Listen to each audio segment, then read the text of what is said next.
Hey there, welcome back to my channel and Happy New Year. If you are new here, my name is Emily. I'm an artist. I am trying to make it as a fully self-employed artist, and I make art videos here on this channel. Today, to start off the new year though, I wanted to share with you my Notion setup and how I'm using it to plan some big projects this year. I have used Notion for, I want to say 4 years now, at least, which is wild to think about. And that is why I am so happy to be partnering with them on this video. If you don't know what Notion is, it is a productivity and note-taking program, app, but it is so much more than that. It's basically like a work and productivity dashboard, and you can really do so much with it. It's super customizable, and you can also really customize the appearance of it. So for me, I like to make it look very cute because that makes me actually want to use it. I actually used Notion when I was in art school. I used it to take notes and plan and keep track of my school assignments. And though I am no longer in school, I still use Notion every single day.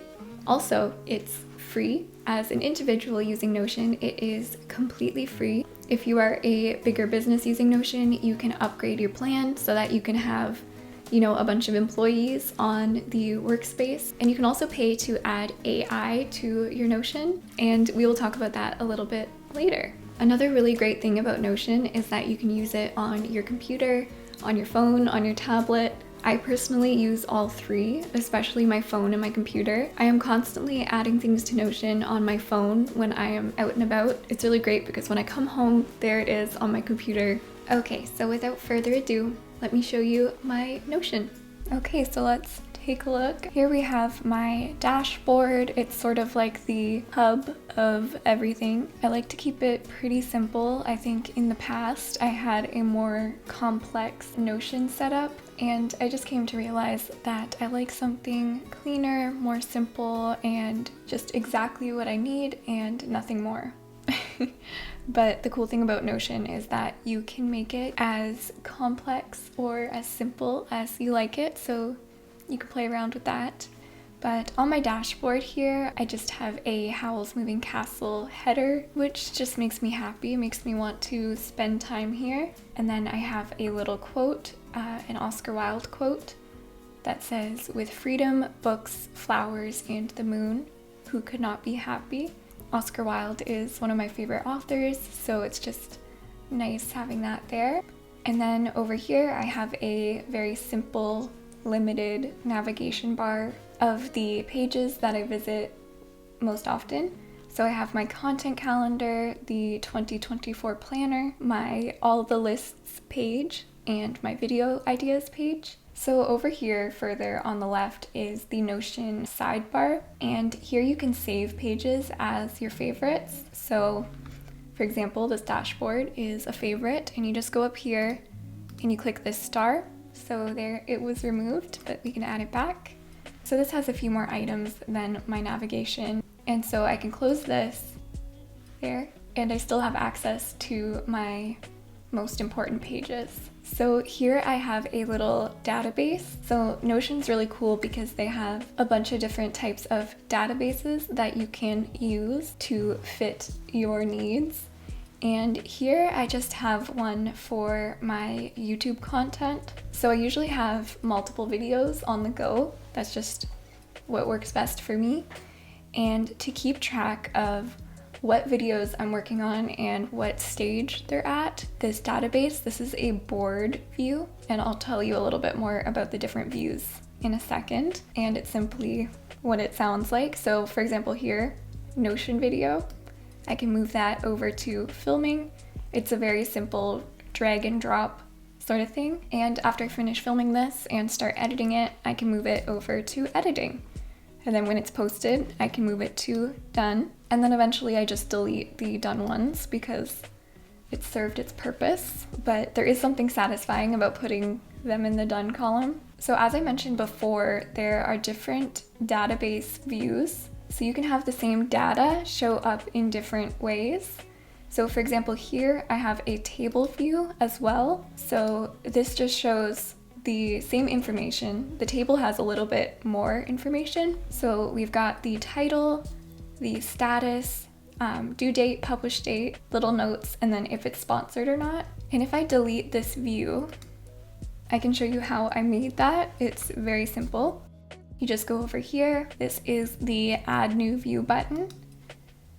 There we go, new view, and it automatically made it a table, but we could make it a timeline like that, so you can sort of see in chronological order your information. I don't think it really works for this set of information that I want to see, so I'm not going to use that one. There's also calendar, list, and gallery, but let's stick to table. You can add a view name, so I'll do table. And it's super customizable. Show database title, wrap all columns, so that will show you all of the text. And there we go. Here we can sort by title or due date. I like to sort by status. We'll do ascending, and then this will show us, okay, this one's not started. We've got filming, editing, and done. And I just find that easier to read, but I really like this simple board view. So most of the time it's just set to the board view. Okay, and then if we scroll down here, I have my content calendar, and I also have this on its own page, but I like to also have it on the dashboard so I can get a quick glimpse of it. But let's go over to the page for it. So here's my content calendar page. This is where I use the calendar view, and I use this calendar fully for business, not for personal life. So I will put YouTube videos here, meetings, Instagram posts, shop updates, anything like that. But it's mostly YouTube videos. I've used a lot of different digital calendars in the past, but this is by far my favorite. I just really like the interface and how easy it is to use. So as you can see, there's little tags here, and I'll show you what that looks like. So if I want to add a new event, I can just go here to this plus sign on the day that it's happening, or I can come up here to new. We'll add a new item, and let's say this is a YouTube video, and then over here I can select the type of event. So it's going to be a YouTube video, but if it was something to do with my shop, I would select shop, or if it was an Instagram post or a commission. And then here I have a section for, is it sponsored? Okay, so we'll say it's not sponsored. And then here I have a tag for who the sponsor is, if it was. And then we also have a thing here for the status. So let's say this one is in progress. And then down here, you'll see I have templates. So this is normally where you would maybe write some info about the event. So these templates are actually from Kelsey Rodriguez here on YouTube. She has some really fantastic Notion content and templates. So we'll click the YouTube video template and we give it a second, and it populates all of this lovely stuff here. So we can brainstorm keywords, title ideas, thumbnails, and even keep track of the video checklist here. So I don't always use all of this, but if I was planning a video from scratch, all of this is super helpful. So I'm glad it's here. So now we can exit out of this, and there is our beautiful YouTube video, and we can drag this around to wherever we want it. And this is one reason I love using a digital calendar, is because I'm constantly moving these blocks. And you may also notice that the calendar is set up Monday to Sunday. That is not the default. The default is Sunday to Saturday, but they do let you switch to this format, which is fantastic because this is how I structure my week. Okay, let's go back and I'll show you my 2024 planner. So I made this template myself. We have sort of a Kiki's Delivery Service theme up here, and this is basically a big picture of my year. And I really wanted something very simple and easy for me to read all in one place.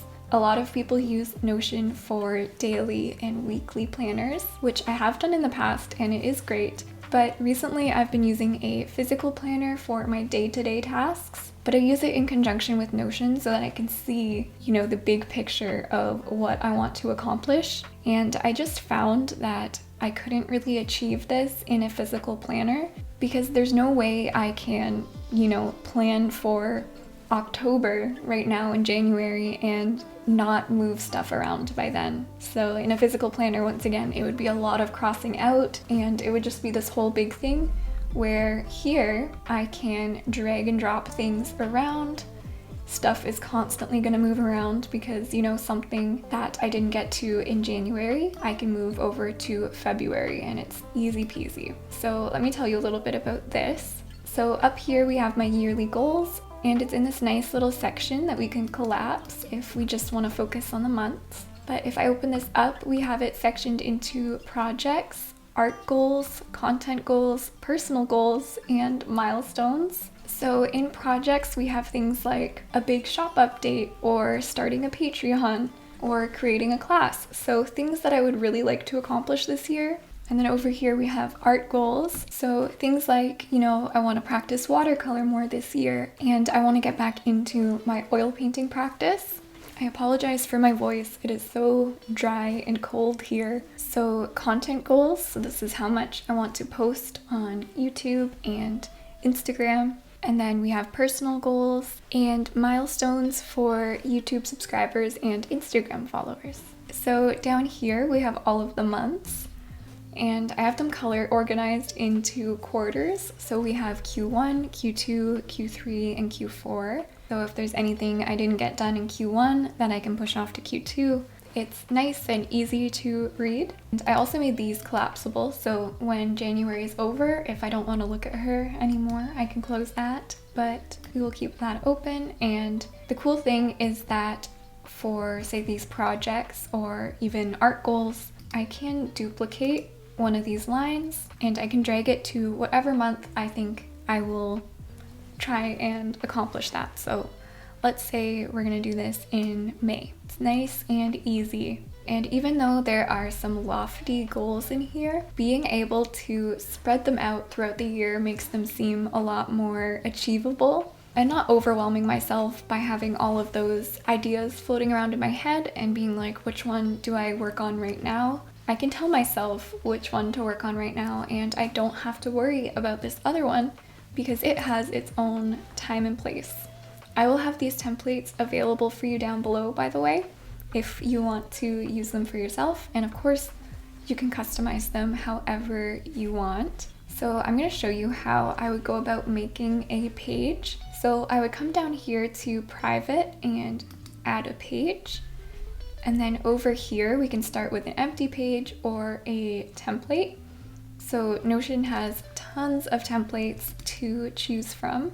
So these are all work-related templates, but they have school and personal, projects, all that good stuff. So here in personal, oh, look at this. We have a weekly to-do. So let's make this weekly to-do page. And then from here, I would normally go up to these 3 dots and I would choose the style. So I usually use serif or mono. I really like serif, but I think mono is really good for like list type pages. It's nice and easy to read, but let's make this one serif because it's very pretty. And then I normally go small text, full width, and there we go. And then up here, we can add a cover. And you can upload anything, but they also have a good selection of images to choose from. They actually have a bunch of art images from different museums. And here we have Van Gogh. So say we want to do that, we can reposition it however we like. And then over here, you can choose an icon. So this is going to show up on the sidebar, or if you link to this page elsewhere, you'll see this little icon. So you can choose an emoji or you can upload a custom icon, and you can change the color of anything by coming down here and selecting the color. You can make it bold or underlined. Now, if we go to my 2024 planner, if I wanted to create a button that generates a new weekly to-do every week, I can do that pretty simply. You go here and you do /button. You create a new button and you can change the icon for the button. So let's do this and we'll do new page. Then you add a step, insert block below, and here we're going to insert a page. So this is going to make a new page every time. And now we can go back to our 2024 planner. And we've got this button here, new page. I could have called it new week. And every time we click it, we'll get a weekly to-do list, and we can add the date of when this is. Then when we're done with that week, we can add another week. And there you go. That is how you would make yourself a weekly to-do if you wanted to. Coming back to the dashboard here, I have my all the lists page, and this is what it sounds like. There's not much design on this page, but we have lists for YouTube, lists for my shop, and personal lists. So all of these are separate pages that are lists. So for example, video ideas, if I click here, here are my video ideas, and I'll probably blur this just because I want to keep everything a surprise. But whenever I think of a new video, or whenever anybody comments a video that they would like to see, I'll add it here, and we can go back to the lists. And the cool thing about this is that I never actually open this page, because you can just go to the sidebar, click the drop down, and there are all of my lists right there. So I never really have to open this page. Another page I have is to buy. And this is another database that I like to use sometimes. So if there is a big purchase that I want to make, I can add it to this list. I don't know, pizza oven, and then we can select the price, and I can add whatever price I want. How much is it? Pizza oven, let's do 2,000 plus. And then I can check if I've bought it, if someone's gifted me the pizza oven. I can link a site to, you know, a pizza oven I've been looking at that I've been interested in. And then I also have type here for if it's a work expense or something else, personal care. And that's good to know. The pizza oven won't be a tax write-off. So that is that. We can remove pizza oven. I also have my channel members list. So when I'm editing a video right at the end, I will add my channel members to thank them. So I'll come here to Notion, and I will cross-check with YouTube to make sure I have the updated list if there's anybody new, and I'll update the list, and then I'll just copy and paste into my video editor, and I'm good to go. So yes, thank you, channel members. And I also have personal stuff like my size chart. I like to sew my own clothes. That's like another hobby of mine. So for that, I need to have my measurements. So I have that here. And then, you know, films to watch. Feel free to leave me some film recommendations down below. So one more thing I want to mention is that I will often write my video scripts on Notion. So I'll just make an empty page, and I will write sometimes just like jot points of what I want to talk about in a video, but it's really nice because I can have it on my phone while I'm recording the voiceover. So for example, here I have the Notion script, so some things I wanted to talk about. But Notion also has AI now. I haven't used it a whole lot, but you just press space and I could say continue writing. I could say summarize, improve writing, that could be good. All this good stuff. So maybe let's summarize what I've written here. And that's pretty good. And then something I could also do would be make a YouTube video title about a Notion tour. And there we go, it generated a YouTube video title. And I could say make 10 more views. And there we go, we have 10 possible YouTube video titles. So obviously the more specific the better. I could be, you know, super specific about what I want the title to include, and it would create titles that aligned with that more. But it's a pretty cool tool. Like I said, I haven't used it a whole lot yet, but I think it's really cool to keep in mind that it's there if that is something you are interested in. So yes, I think that is it for the Notion tour. I really hope you enjoyed. I hope you maybe got some ideas for your own Notion. And like I said, I will have a link to sign up to Notion down below. A big thank you again to Notion for sponsoring today's video. And I also want to thank my channel members. Thank you so much for your support. It truly means the world. Remember to subscribe if you haven't already, and I will see you all very, very soon for another video. Bye-bye.